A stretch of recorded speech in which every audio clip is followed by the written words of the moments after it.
Welcome back to the Road Show this morning in the Buzz. You may remember that about a month ago, a Panera in Missouri announced that it was becoming a nonprofit, and they were unveiling this pay-what-you-wish system. Well, fast forward a few weeks, and it turns out people are basically good.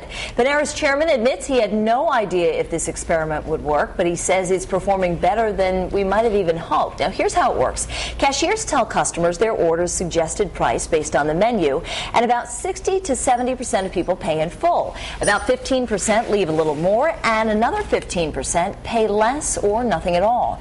A handful have left big donations, like $20 for a cup of coffee, and now Panera says they plan on opening more nonprofit restaurants in the coming months. So the question is, are you guys surprised that this seems to be working?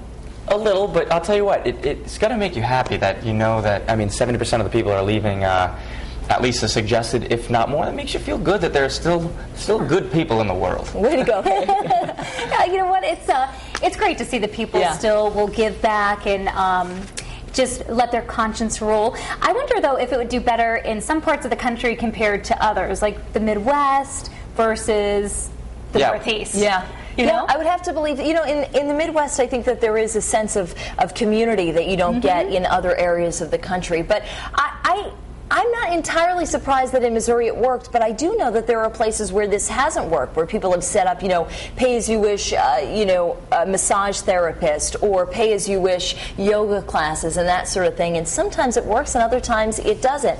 I think guilt is a big factor, though. Yeah. Even in your own mind, that this idea that, I just feel not like it's not right if I don't pay the full price. We were talking about that in the meeting this morning, saying, if it was just a container maybe that you left stuff, they have these farms on the side of the road that put their fruits and vegetables out and you leave it in a container, then I think maybe the numbers wouldn't be as good. Right. But the fact that there is a cashier there is people you kind of have to look in the eye and give them the money. It drives home the point. But I think the fact that it goes to charity, too, is also a... not only are you eating, not only are you paying, but it's the money is going towards charity. It's got to make you feel good. I would feel guilty if I went and left like a buck and got a full meal. Right? And Panera is not a cheap lunch. It's not. Yeah, it's not. So you've got people that are overpaying, but then you also have people that maybe it's a real treat for them to be able to go there, and if they can't afford the full price of the meal, somebody else kind of picks up the slack for them. Yeah, and it's good to know that the doors are open to a person who, says, oh, I forgot my wallet at home, or, oh, maybe I can't afford this, and they can just walk in and get, a hot meal. Right. Do you guys think this would work here in our area in Rhode Island? I think it would. I think the people of Rhode Island are good people. We're honest people. I think we'd do just fine. Mm-hmm. You think so too? Yeah. I have to say, I totally agree. Time and time again, Rhode Islanders have opened up their wallets. We've seen in the telethon, this year alone, Jubilee, when people were dealing with the flooding and that sort of thing. Even after it left the news headlines, Rhode Islanders were still opening up their wallets and giving to other Rhode Islanders who really were in need. So I think it would work. All this talk, though, has made me a little hungry this morning, and I want to throw it over to Courtney Caligari because, Courtney, I was wondering, what do you think? Do you think one would work around here?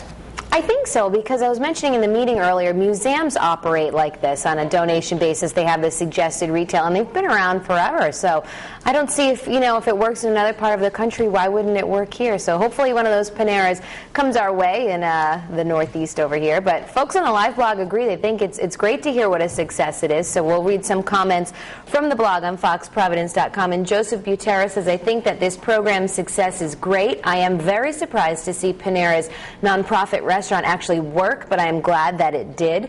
And JB says people are really generous when they can be. If food and service are good, then it's worth the time and the money. Here's the poll here right underneath the live blog. Are you surprised that Panera's Pay What You Wish eatery is successful? Choices are A, yes, some could take advantage of it, or B, no, people are good and want to contribute.